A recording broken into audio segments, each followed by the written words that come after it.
Hey, Kelsey. I heard you bought a new house. Apparently it's detached, too. Get you, Missy. Hi, Sally. It's been a while. That's right. It is detached, but it's nothing too fancy, really. It's not like it's new or anything. I heard it's huge, though. I'm so pleased for you. Sounds to me like you're all set to live the good life. I'm actually a little jealous. Not at all. It was old and run down, so we got it way cheaper than the market price. It might look okay from the outside, but believe me, we had our work cut out with the renovations and repairs. I wouldn't go as far as calling it huge, though it is a lot more spacious than the old one. You know how much bigger they build them in the countryside? But you renovated it, right? I bet it looks like a palace now. Renovating your own house seems to be all the rage lately. Just the other week, I heard about my friend's friend reforming his whole house. I've seen TV shows about it too. Just yesterday afternoon, I was watching one called Peeps Designs. Everyone's doing it. Well, I guess you're not wrong. You do hear about it a lot now.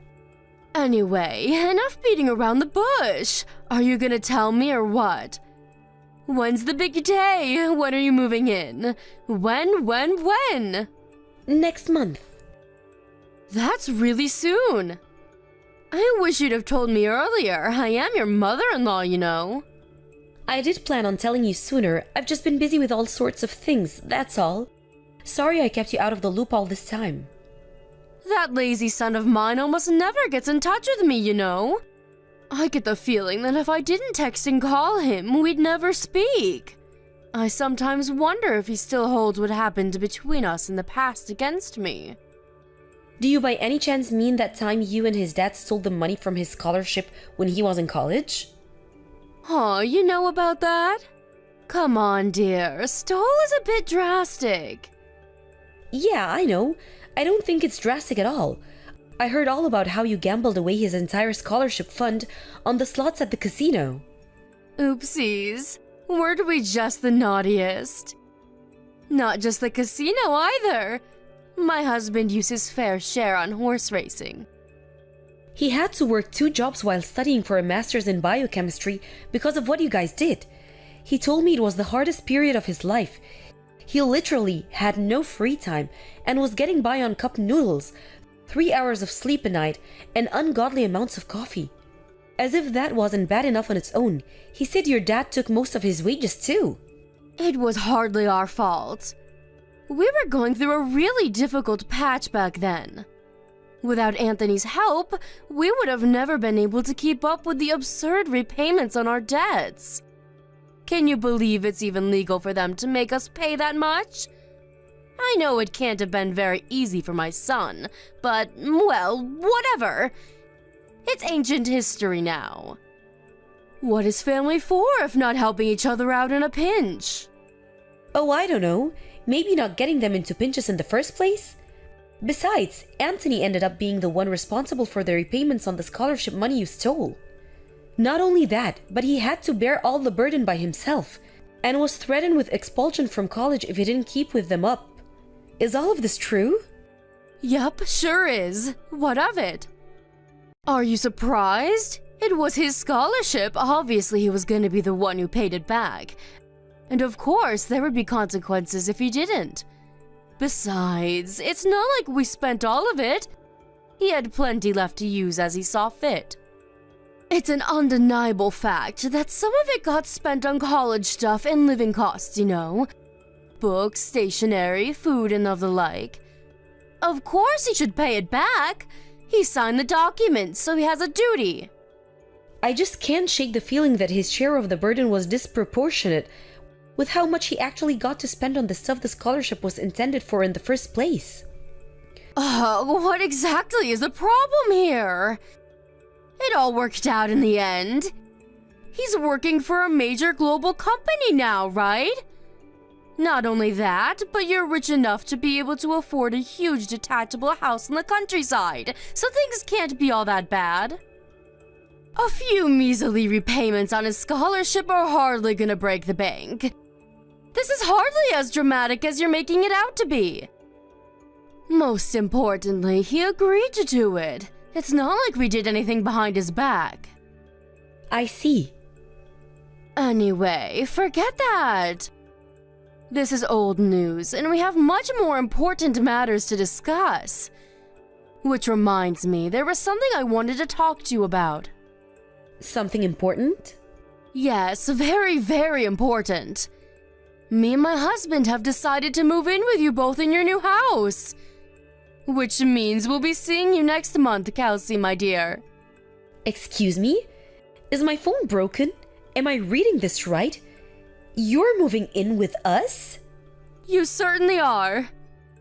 You didn't think you were gonna be able to buy a big luxurious house like that and not share it with your beloved in-laws, did you? Let's be real here, that place is far too big for just the two of you to live in. You'd be bored and lonely without us. It just so happens that me and my husband have been wanting to live in a big old house in the country for years now. It even has a yard, doesn't it? I'm so excited! I have all sorts of ornaments to decorate the lawn with. We couldn't believe it when we heard the news. The timing was so good anyone would think it was fate. Whoa, whoa, whoa! Just slow down a second, Sally. You can't just invite yourself to live with me and Anthony all of a sudden. Have you even mentioned it to him yet? Because this is the first time I've heard of it. Don't worry about him. He's always been a mommy's boy. He'll be over the moon when he finds out he's going to be able to see me every single day. He always was such a good, obedient child, and he's no different now. But still, it's not fair of you to spring this on us like this. That house was supposed to be for me and him to live in. We do have circumstances of our own, you know. What makes you think we're in any position to accommodate you? Circumstances? What kind of circumstances? Anthony's suffering with an illness. We found out a couple of days ago. He has cancer. What? Cancer? To get hit with a bombshell like that right before moving into our new place. We haven't come to terms with it yet, and our heads are a mess. He hasn't started chemotherapy yet, but the doctors say things could get rough. We have a lot of preparing to do for the fight ahead. That's why we're simply not in any position to consider having you move in with us right now. On the contrary, all the more reason for us to move in with you. Let me help you nurse him back to health. This just settles it. We absolutely have to come now. It's times like this that family needs to pull together to be there for one another. No, it's fine, really. I can take care of things myself. The bottom line here is that we're in no position to take you in. Are you listening to me? It's not happening. I'm listening to you, but have you heard yourself? What you're saying is ridiculous. Why would you put all that pressure on yourself when there's someone offering to help you? Who are you, super nurse? What if you get sick too? What good is a convalescent bedridden mess to my poor son? Even if I just stick to housework, the burden on you would be a damn sight easier to deal with. Picture it, it's the ideal situation. I deal with everything around the house while you focus solely on nursing my boy back to health. Sure, it would be nice to be able to give him my undivided attention. Right? I'm glad you're coming around to my way of thinking, sweetie. I always knew you had a good head on your shoulders. Leave it to me. Let's all live together as one big happy family.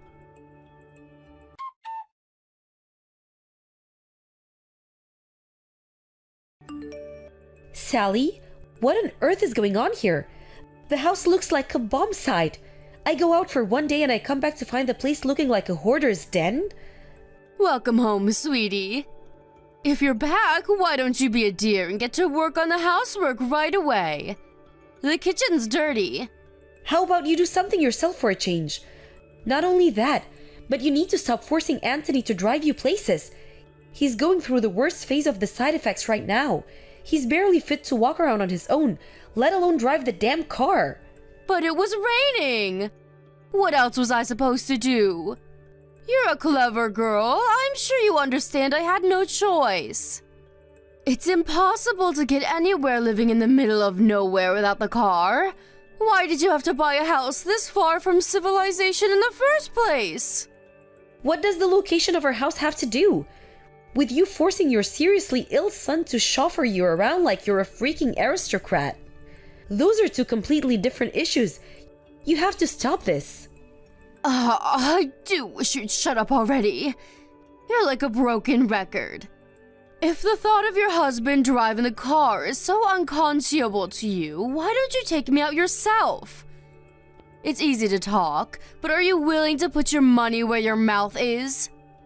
Where exactly do you need to go so desperately? You don't even have a job. I like going into town. We live in the middle of nowhere. There are nothing but farms and mountains for as far as the eye can see. I'd go senile sitting around the house all day. The only reason I get Anthony to take me places is because you're nowhere to be seen. He could rest more if you weren't so unavailable. Why do you think I'm not available? I do have a job. You know, my husband is in no fit to work, let alone drive a car. I'm working for both of us to make up for the hit we took with him, having to take time off work. And we highly appreciate your efforts, sweetie. I assure you. That reminds me, I ran out of money again this week. Can I have another $400? Excuse me? Wow, are you saying you spent the money I gave you already? I only gave it to you 3 days ago. Oh, please, Kelsey, did you really expect that to last me more than 5 minutes? It was pocket change. I lost it all in the slots of the casino. You blew the money I gave you to get on by the slots? Oh my god, Sally, has your husband been going to the casino with you too? Who knows? He's probably walking around the streets with a can of beer in one hand and a cigarette in the other. I haven't seen him in 3 days. He's probably loitering in an alley somewhere, making people uncomfortable for all I know. I didn't want to have to say this to you, but you guys are spending too much money. I don't care if you're my in-laws. Wrong is wrong and this can't go on. We live together, for crying out loud. Would it kill you to have a little more consideration for me and your son? What's the problem? Are you saying me and my husband shouldn't have hobbies? If you're gonna be like that, I'll just ask Anthony instead. My darling boy. I know I can always count on him to look out for me. He'd go to the bank or rush out to find an ATM in a heartbeat if I asked him to. Don't you dare! He's undergoing cancer treatment, damn it! He's fast asleep and you will not bother him. Fine, you win. I'll give you more money. Excellent! I knew you'd see things my way before long. You're a smart cookie after all. Me and my husband are gonna need $400 each this time. You're asking me for $800? There's no way I can afford that. You'll have to get by on half. You greedy tightwad. Surely with the amount of hours you're working, epoxy $800 shouldn't be a big deal. I have to draw the line somewhere. You're gonna gamble us out of this house if you keep this up. What's the big deal? Just convince Anthony to retire early. He'll get a nice, juicy severance package, and our money worries will be a thing of the past. No way! Anthony loves his job. He's looking forward to going back to work. It's a huge motivating force for him. And I don't think he'd have it in him to fight this cancer with the same level of determination without it. If he quits, who's to say he won't lose the will to fight the disease? And then what? Stop being so selfish. It's time to face reality, Kelsey. My son is incapable of working as things stand, and that's not set to change anytime soon. How are new employees supposed to join the company with him clogging up the roster by being too stubborn to know when to leave? Leaving them hanging in the balance like that is unfair. It would be better for everyone if he just left. Don't even say things like that. My husband is no quitter. He isn't giving up and I won't give up on him. He will absolutely go back to work. I've never been more sure of anything in my life. Oh, to be young. One day, when you grow up, you'll realize blind faith never gets you anywhere. It's time to stop being so naive and childish and accept the harsh realities of life.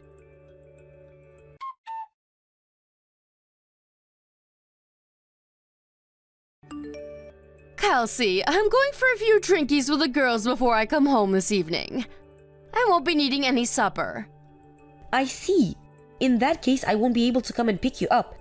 Please make your own way back in a taxi or get a lift from a friend. Huh? Are you joking? It's your day off work today.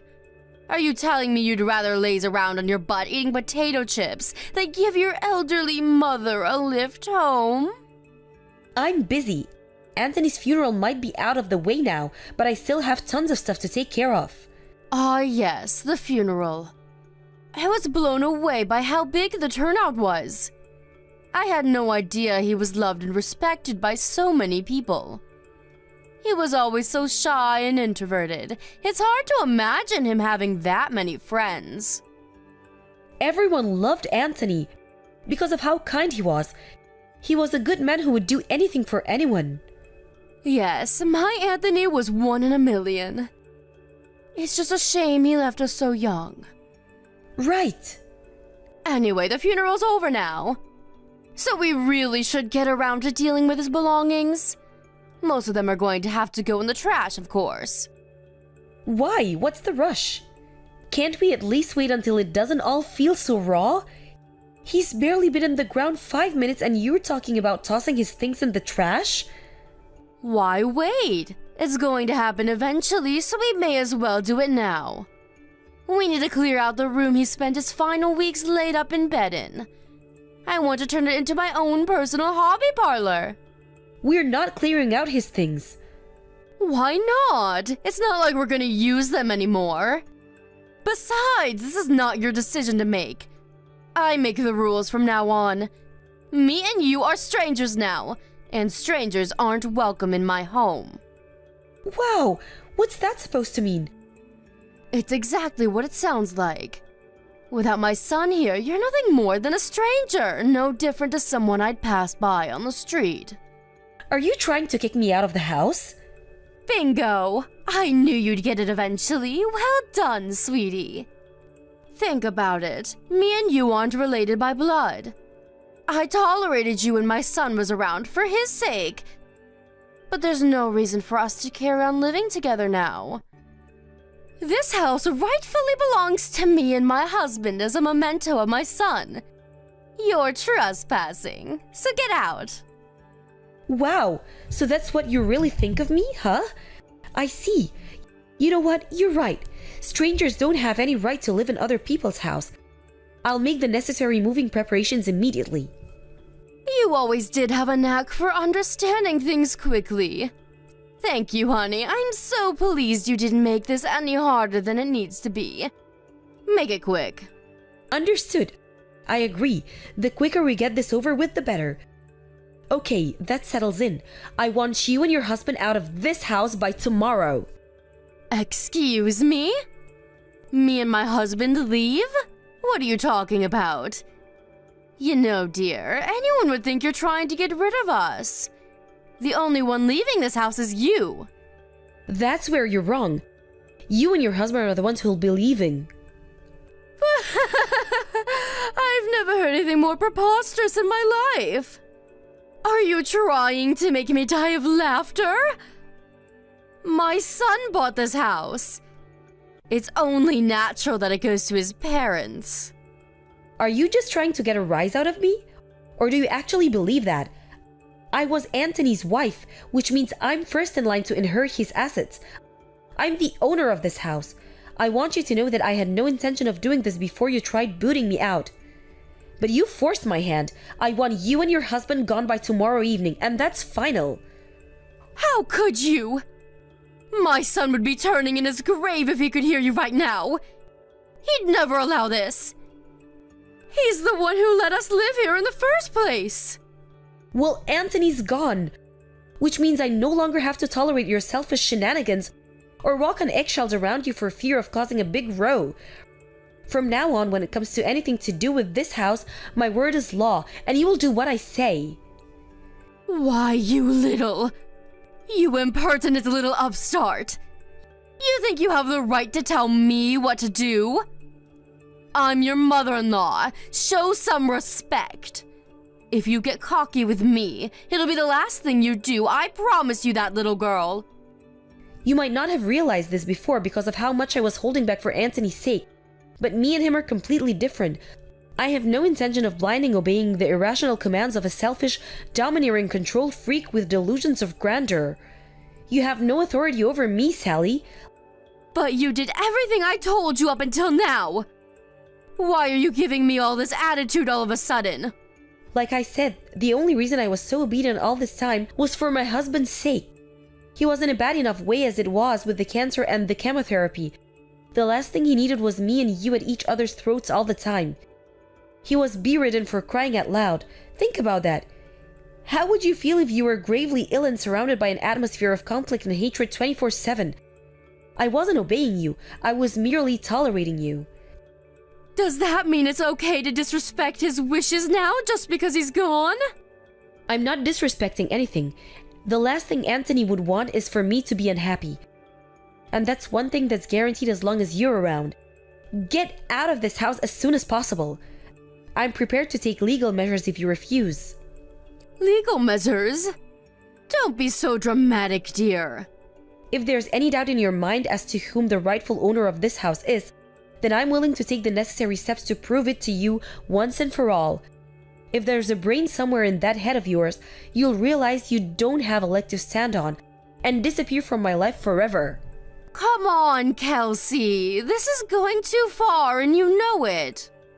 The idea of lawyers and judges is so unpleasant to you, then I suggest you get out of this house because I'm 100% serious. We can do this the easy way or the hard way. Just know that one of them involves you going to court. Both scenarios involve you and your husband getting out of this house, so you may as well make it quick. Ugh, fine. Look, if you do insist on kicking us out, can you at least give us more time? Tomorrow is too soon. It's just too soon. We need more time to get our things together and find somewhere else to go. Surely you're not evil enough to force your elderly in-laws to live on the streets. Try me. Who knows? Maybe I really am that evil. Look, Kelsey, I understand you're stressed, and based on what you said, I get the feeling that over a year's worth of stress, upset, and dissatisfaction are coming to the surface in one big violent eruption right now. I get it, I do! But if we have to leave, we need to make some preparations first. Please, can we have a little more time? This is probably just a ploy. You think if you can drag out your stay a little longer, I'll calm down and change my mind, don't you? I'm beyond sick and tired of your lies. I was opposed to you moving in with us in the first place, but you sweet-talked me by promising to help with housework and looking after Anthony. That help never materialized, did it? To the contrary, you used the two of us as your personal slaves, butlers, and chauffeurs, paying no mind whatsoever to the fact that your own son was terminally ill. To think you actually forced your son, who was barely capable of walking, to drive you to your friend's house so you could eat cakes and drink coffee with your friends 3 times in the same week? First things first, the only reason I couldn't help with looking after Anthony in the housework was because I've had a bad back lately. I wanted to help you more than anything. Truly I did, but I was in so much pain. You were well enough to gamble on the slots at the casino all day. You should have been more than capable of lending us a helping hand every now and then. But no, it was nothing but excuses, excuses, and more excuses. You were the lady of the manor and we were your servants. I'm so fed up with you. Even this conversation is too much. Every message you send drains a little more of my energy. I want you out of my life. Can't you see how dramatic you're being? Can we at least have more time? Please, let's just put the brakes on all of this for a little while longer. I'm begging you.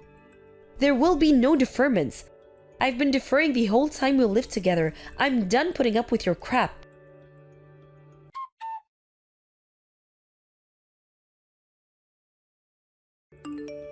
What the devil is going on? Why is all of our stuff piled up outside in the yard? I told you yesterday, you were to be gone by tonight. Read through the chat logs if you're struggling. I also made it clear there would be no deferments. Are you serious? You actually intend to kick us out onto the streets? How many times do I have to tell you? I'm not as soft as Anthony was. Besides, you said it yourself. We're strangers, right? Even so, that doesn't justify taking such extreme measures. You've crossed the line. My son would be so disappointed with you. Nope, actually. I don't think you could be more wrong. In fact, this is actually what Anthony wanted. Everything that's happening right now is happening with his approval. How the hell is that even possible? My son is dead. He told me before he passed, of course. He apologized for the inhuman amounts of stress I had to endure as a result letting you two move in with us. He broke down and apologized profusely in floods of tears. Then he told me that he wanted me to cut all ties with you once he was gone. Wait, what? There's no way my darling boy would ever say such a thing about his own mother. To the contrary, he made it very clear. There is no doubt about it. He was racked with guilt and regret over letting you live with us and wanted to make up for it at all costs, which he still could. He even put it into writing. He must have known you wouldn't believe me and would try pulling every trick in the book to escape your fate. No way. How could he do this? That boy used to do whatever I told him to. Tell me, Sally, why do you think he did whatever you told you? Why do you think he went along with your absurd demands? Why do you think he tolerated your god-awful behavior for so long? Don't you think it's a little odd? He didn't think the things I asked him to do were absurd. He was just a good boy with nothing but love and respect for his mother, plain and simple. Interesting. How do you explain him calling you a toxic parent then? He was fully aware you were exploiting him. Plus, causing me stress and suffering was the last thing he wanted to do, which is why he did consider saying no and refusing to let you live with us. Huh? But he gave in and accepted it by the end. Why do you think that might be? I didn't understand it all the time. If my parents were as toxic as you, I'd have to cut them out of my life a long time ago. Sure, you might struggle to get by now. You're officially homeless. But that's not my problem. Why, you ask? Why? Because my son was kind and caring. You and him couldn't have been any more different, you evil witch. Bingo! No matter what selfish, manipulative scumbags you are, you were his parents and he loved you. But one thing's for sure, he was the only person on this planet who was capable of that. Your single protector and ally is now gone. Are you going somewhere with this? What exactly is your point?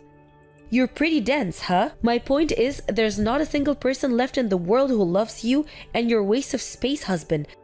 Let's face it, you don't even love each other, do you? You're nothing more than a pair of pathetic vermin huddling together out of fear of being alone. What did you just... Vermin? How dare you? Don't get me wrong, I'm not saying you were always vermin. Huh? My husband told me everything. His childhood memories of you. He told me about how way back then, when your husband fell ill, you dropped everything to care for him around the clock. He told me about how you'd make up lunchboxes and take him for picnics, to the zoo or for scenic walks by the river. You took him anywhere and everywhere, and you stopped at nothing to make him happy, in spite of the illness. My son told you all that? But eventually you changed. You were around your rat of a husband for too long, and eventually you became vermin too. The only reason Anthony agreed to let you move in with us was because he remembered the good times. And he believed that somewhere, hidden away deep inside you, was the mom he used to know and love. He thought maybe you'd turn over a new leaf. I think he genuinely believed you when you said you were moving in to help out with the housework. And with looking after him. He accepted you with a heart full of hope. Hope? But that hope was smashed into tiny little pieces. You betrayed your son. I betrayed him? What are you even saying? Surely you don't believe that. There's an old candy tin in one of the boxes of your stuff out in the yard.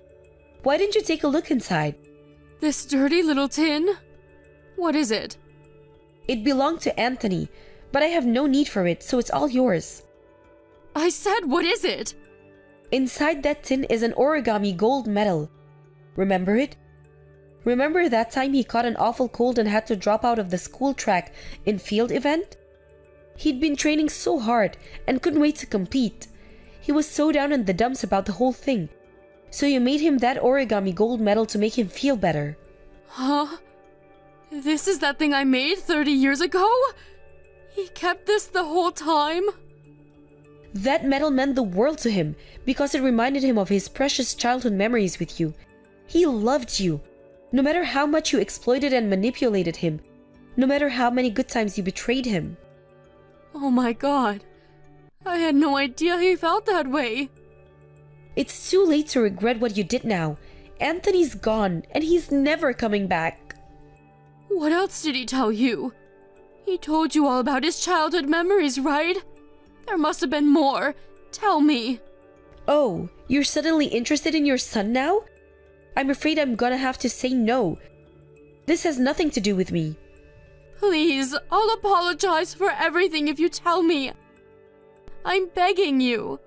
The time of apologies has passed. There's no going back now.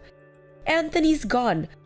I hope you regret this. I hope the pain is unbearable, and I hope it tears away at your heart until the day you die. Now let me remind you one last time. This house is mine. Because I was the only one who gave your son the love he deserved.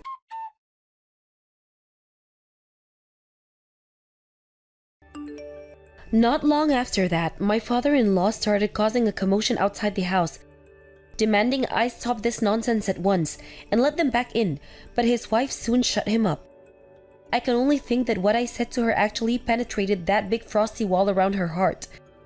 My mother-in-law, clutching that dirty old candy tin into her chest as if it was more important than life itself, took her husband and disappeared. I haven't heard from either of them ever since, and I heard through the grapevine that they ended up divorcing. It's been 2 years since I lost my husband now. I ran into his mom one time when I was laying some fresh flowers at his grave. As soon as she noticed me, she hung her head deep in shame and walked away, seeming to have none of the vigor or energy she was once so well known for. Something tells me she actually reflected on what she said, and used the whole tragedy as an opportunity to become a better human being. They do say every cloud has a silver lining. It's just a tragedy that the cost was so high. As for me, I'm still living in that same big old house in the country, surrounded by my cats and dogs, who I love and adore. We went through so much in this house, happiness and sadness, joy and misery, harmony and conflict. But strangely, the only things I remember vividly are the happy times me and Anthony shared together. That's why it'll always be an important place to me, and I intend to cherish and take good care of it for as long as I live.